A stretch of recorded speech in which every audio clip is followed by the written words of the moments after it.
Chris, and this is News Recap. No fluff, straight to the point. U.S. airports face chaos as staff shortages delay thousands of flights.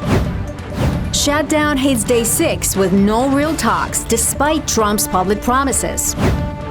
Supreme Court tackles Colorado conversion therapy ban. Alaska wilderness at risk as Trump approves mining route. America's airports hit turbulence again, and this time it's not the weather. Denver, Newark, and Burbank all reported major delays on Monday night as the FAA dealt with a growing shortage of air traffic controllers. At Hollywood Burbank Airport, that's the smaller one serving Los Angeles, there were no controllers on duty for hours. Flights were slowed until 1 a.m. Tuesday, with delays averaging about 2.5 hours. Pilots had to call in to a San Diego radar center just to get takeoff clearance. Federal data show the FAA has flagged more low staffing alerts than at any time since the post-COVID travel boom in 2022. Transportation Secretary Sean Duffy says sick calls have ticked up slightly since the government shutdown began, but safety remains the top priority. The Controllers Union calls the system fragile, warning the ongoing shutdown is stretching an already thin workforce. Nearly 6,000 flights were delayed nationwide on Monday, proving that when the government shuts down, so does your flight. Today marks the second anniversary of the Hamas attacks that launched Israel's longest war in decades. Over 1,200 people were killed and about 250 were taken hostage that day. Across Israel, people are holding quiet memorials and remembering those who were lost, while families continue to worry about hostages still in Gaza. At the same time, peace talks between Israel and Hamas are taking place in Sharm el-Sheikh in Egypt. Both sides are reviewing a 20-point plan proposed by the U.S. President Donald Trump, with officials saying it's the closest we've ever been to ending the war. The plan's first phase would include a ceasefire, the release of hostages, and a partial Israeli withdrawal. Later phases could see a temporary Palestinian administration and discussions about Palestinian statehood, though Israel does not support that yet. Officials caution that the deal will take time as both sides negotiate details like timelines, troop movements, and who would govern Gaza during the initial withdrawal. Tensions are climbing fast between Texas, Illinois, and the White House over who controls the National Guard. On Monday, members of Texas National Guard boarded a plane, their destination unclear, just as Illinois leaders were holding a press conference in Chicago, basically saying, "Don't come here." Governor J.B. Pritzker called it a power grab by President Trump, accusing the administration of militarizing American cities. He said the escalation of violence is intentional, following a playbook to create chaos, spread fear, and make peaceful protesters look like a mob.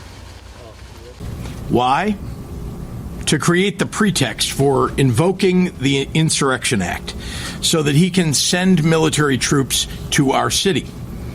He wants to justify and normalize the presence of armed soldiers under his direct command.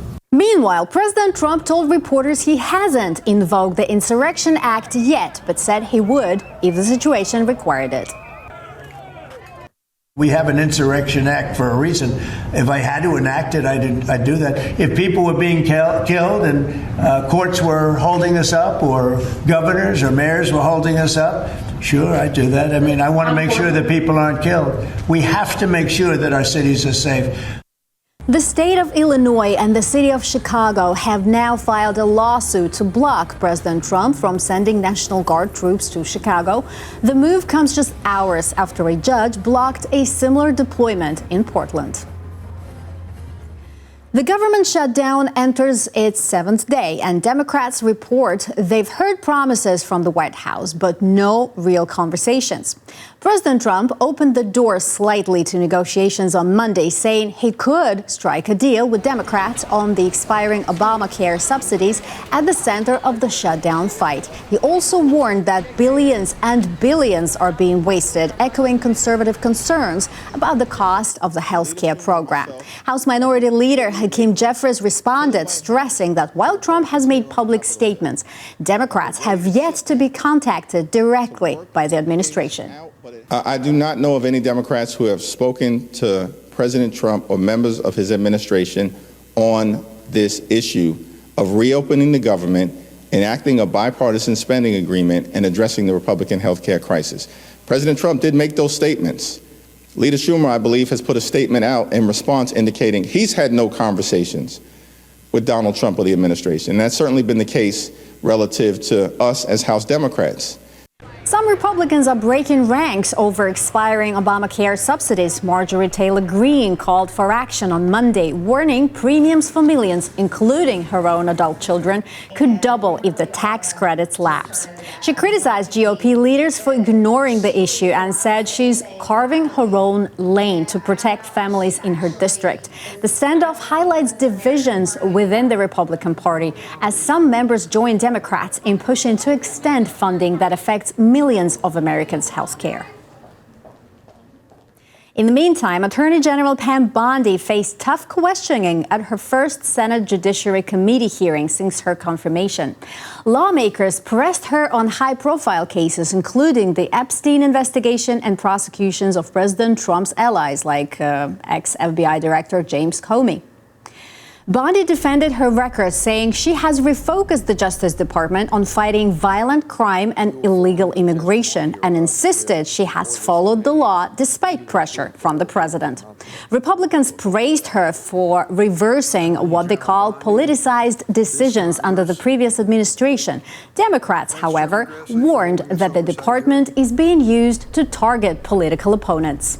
To my Republican colleagues who claim the previous administration weaponized the Department of Justice, President Biden retained President Trump's FBI Director Christopher Wray, who President Trump then fired. President Biden never directed the Attorney General to prosecute his political opponents. President Biden never fired his own political appointees for refusing to prosecute his targets. What has taken place since January 20th, 2025 would make even President Nixon recoil. This is your legacy, Attorney General Bondi. In 8 short months, you have fundamentally transformed the Justice Department and left an enormous stain in American history. It will take decades to recover. Bondi repeatedly defended her actions, insisting she has upheld her pledge not to let politics influence her office, even as critics accuse her of turning the department into a tool for the president's agenda. According to Republican senators, the FBI checked the personal cell phone records of 9 GOP lawmakers while investigating the January 6th Capitol riot. Senator Chuck Grassley, Republican from Iowa, revealed a document showing the FBI collected tolling data in 2023 on 9 Republican lawmakers.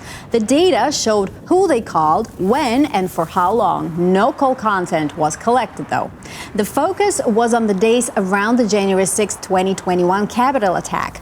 Lawmakers affected include Senators Ron Johnson, Lindsey Graham, Bill Hagerty, Josh Hawley, Dan Sullivan, Tommy Tuberville, Cynthia Loomis, Marsha Blackburn, and Representative Mike Kelly.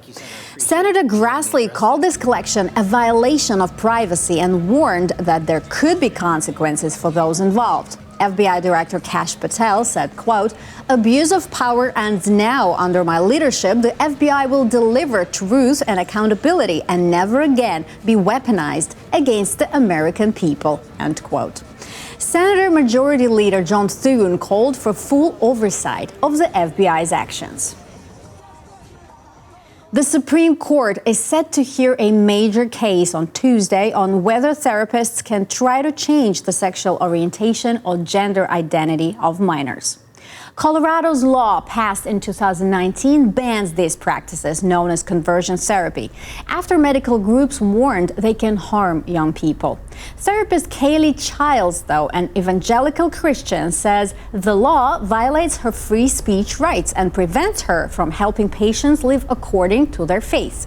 The court will decide if the law is a legitimate regulation of professional conduct or an unconstitutional restriction on speech. The outcome could ripple far beyond Colorado. It could affect more than 20 states with similar laws and sets up another clash between protecting vulnerable youth and claims of religious freedom. A medical helicopter crashed on Monday night on Highway 50 in Sacramento, leaving 3 crew members critically injured.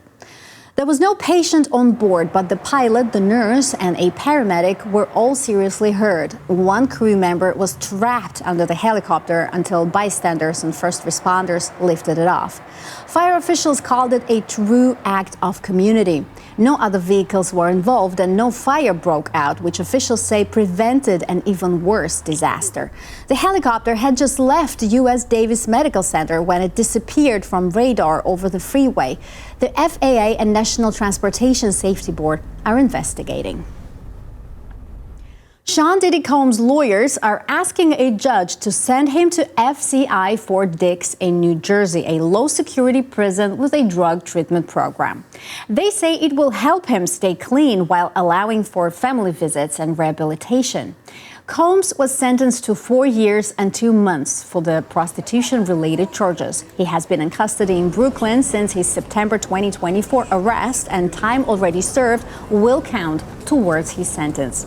His legal team also highlighted educational and job programs at the prison. Combs still faces civil lawsuits, including claims from a former stylist, accusing him of abuse, which Combs denies. President Trump said on Monday that Combs requested a pardon, but it's unclear if one will be granted. The Bureau of Prisons will ultimately decide where he's going to serve his time. FCI Fort Dix is the largest federal prison by population and has held high-profile inmates like Martin Shkreli and reputed mobsters. President Trump has approved a road in Alaska that critics say could hurt the environment and native communities. The 211-mile Ambler Road will cut through wilderness, including 26 miles of the gates of the Arctic National Park and Preserve, connecting the Dalton Highway to the Ambler Mining District. It will cross 11 rivers and thousands of streams. The goal, access valuable minerals like copper, cobalt, and gold, some worth billions. Interior Secretary Doug Burgum says the metals are key to competing with China in AI technology. Trump's administration is also investing $35.6 million for a 10% stake in Trilogy Metals. That's the company behind the mining project. Environmental groups and Alaska indigenous tribes are sounding the alarm. They say the road could disrupt wildlife, pollute rivers, and threaten traditional hunting and fishing practices. Legal battles and federal environmental reviews could still slow or block construction. But for now, the project is back on track. 3 U.S.-based scientists won the Nobel Prize in Physics on Tuesday for breakthroughs in quantum mechanics. John Clark, Michael Deveray, and John Martinis were recognized for experiments showing quantum physics in action, work that also helps make technology like cell phones possible. Martinis led Google's quantum computing team, and Deveray is chief scientist at Google Quantum AI. Their 1980s experiments showed quantum mechanics can affect everyday objects. The Nobel Committee says the discoveries could lead to new technologies, including quantum computers and quantum sensors. The Medicine Nobel has already been awarded this week for discovering how the body keeps the immune system in check, which can help fight cancer and autoimmune diseases. And the Peace Prize will be announced on Friday. And that's all for now. The top stories of the day, no fluff and straight to the point. Don't forget to subscribe, like, and drop a comment. I'm Kat Pokras, and I'll see you next time.